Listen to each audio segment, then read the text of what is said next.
की राहें हमें ऐसे मोड़ पर ले जाती हैं जहां कल्पना और वास्तविकता की सीमाएं धुंधली हो जाती हैं। ये कहानी ऐसी ही एक लड़की की है जिसका नाम था आरुषि।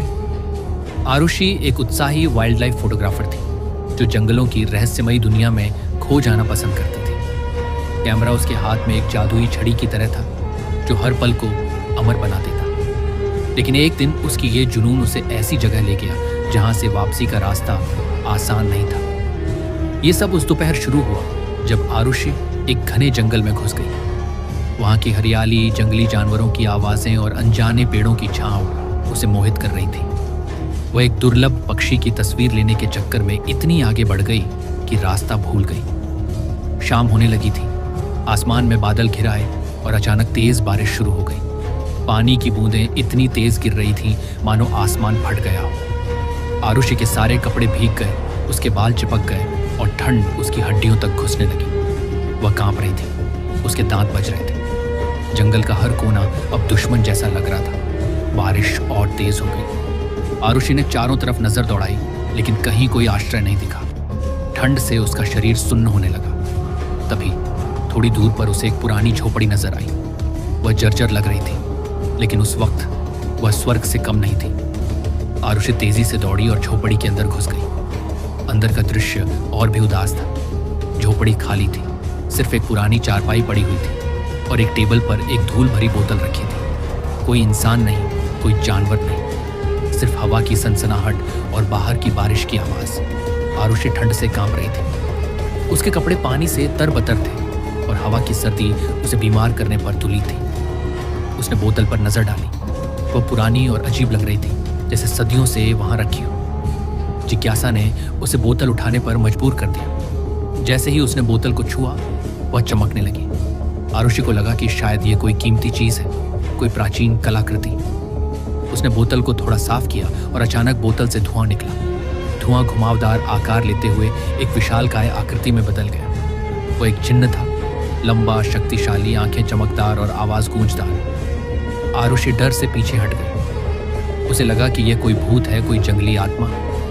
उसकी चीख जंगल में गूंज उठी, लेकिन जिन्न ने धीरे से उसका हाथ पकड़ा और उसे शांत किया। जिन्न ने खुद को नक्वाश समुदाय का जिन्न बताया, जो सदियों से बोतल में कैद था।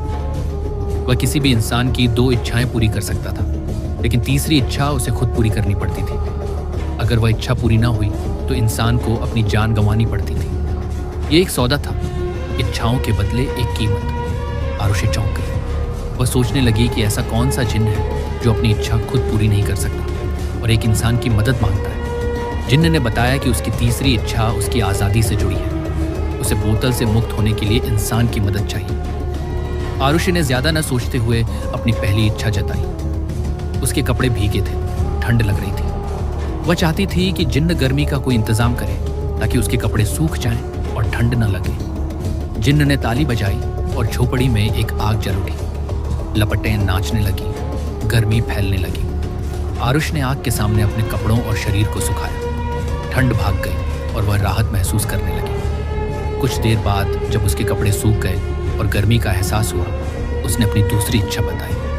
वह अपनी माँ से मिलना चाहती थी जो 10 साल पहले गुजर चुकी थी। जिन्न ने फिर ताली बजाई और आरुषि की माँ उसके सामने प्रकट हो गई। आरुषि की आंखें भर आईं।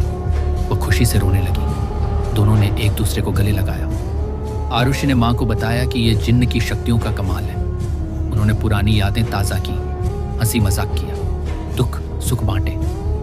समय बीतता गया और अचानक जिन्न ने कहा कि समय खत्म हो गया। आरुषि ने पूछा कि क्या मतलब? जिन्न ने बताया कि उसने मिलने का समय नहीं मांगा था, इसलिए नियम के अनुसार सिर्फ आधा घंटा ही दिया गया था। अब माँ वापस चली जाएगी। आरुषि उदास हो गई। उसने माँ को गले लगाया और माँ गायब हो गई। आरुषि अब सतर्क हो गई। उसे लगा कि आगे की इच्छाएं सोच समझकर मांगनी होगी, लेकिन जिन्न ने उसे याद दिलाया कि उसकी दोनों इच्छाएं पूरी हो चुकी हैं। अब बारी उसकी इच्छा पूरी करने की थी। आरुषि ने कहा कि बताओ क्या करना है। जिन्न ने खुलासा किया कि एक नक्वाश्क जिन्न तभी आजाद हो सकता है जब कोई इंसान उसके साथ संभोग करे। आरुषि स्तब्ध रह गई। ये कैसी इच्छा थी? वह कभी ऐसा नहीं कर सकती। जिन्न ने चेतावनी दी कि अगर ऐसा न हुआ तो आरुषि एक दिन के अंदर मर जाएगी। दोनों की जान बचाने के लिए यह जरूरी था। आरुषि ने पूछा कि अगर संभोग किसी इंसान से ही करना है तो वह किसी और से क्यों नहीं कर लेता। जिन्न ने कहा कि जिसकी इच्छाएं पूरी की गई हो उसी के साथ संभोग से आजादी मिलती है। आरुषि ने और पूछा कि अगर उसकी जगह कोई लड़का होता तो क्या वह उसके साथ भी ऐसा करता। जिन्न ने हाँ कहा, क्योंकि उसे सिर्फ आजादी चाहिए, लिंग से कोई फर्क नहीं पड़ता। आरुषि सोचने लगी, शायद जिन्न सच कह रहा है। यह हवस नहीं, आजादी की चाह है, और अब उसकी जिंदगी जिन्न के हाथों में थी। आखिरकार वह सहमत हो गई। पूरी रात वे दोनों संभोग में लिप्त रहे। झोपड़ी की दीवारें उनकी सांसों से गूंज उठी। आरुषि की चीखें जंगल में फैल गईं, लेकिन वहां कोई सुनने वाला नहीं था। रात की गहराई में वे एक दूसरे से लिपटे रहे, जुनून और मजबूरी का मिश्रण। सुबह हुई, सूरज की किरणें झोपड़ी में घुसी। जिन्न अब एक सामान्य इंसान में बदल चुका था। वह खुद को देखकर खुशी से उछल पड़ा। वह आजाद था, सदियों की कैद से मुक्त। आरुषि भी उसे देखकर खुश हुई, लेकिन तभी उसे कुछ अजीब महसूस हुआ। शरीर बदलने लगा और वह खुद एक जिन्न में तब्दील हो गई। आरुषि हैरान हो गई। गुस्से में उसने पूछा कि यह क्या हो रहा है, लेकिन अब इंसान बन चुका। जिन्न बोला कि उसे इस बारे में कुछ नहीं पता। वह झोपड़ी से निकलकर चला गया, जंगल में गुम हो गया। आरुषि अब जिन्न बन चुकी थी और वह बोतल में हमेशा के लिए कैद हो गई। असल में जिन्न ने पूरी सच्चाई नहीं बताई थी। जो कोई जिन्न के साथ संभोग करता वह खुद जिन्न बन जाता, और पुराना जिन्न इंसान। ये एक धोखा था, आजादी के लिए खेला गया खेल।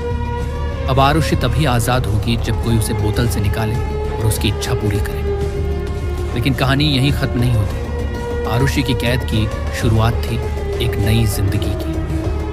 बोतल में कैद होकर वह सदियों तक इंतजार करती रही। जंगल बदलता रहा, मौसम आते जाते रहे, लेकिन बोतल वहीं टेबल पर पड़ी रही।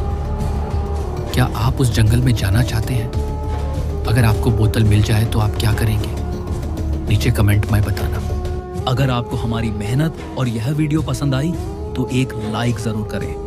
ऐसी और बढ़िया बढ़िया वीडियो देखने के लिए हमारे चैनल को करें सब्सक्राइब और कमेंट में बताइए आपको वीडियो कैसी लगी। मिलते हैं अगली वीडियो में, तब तक के लिए बाय।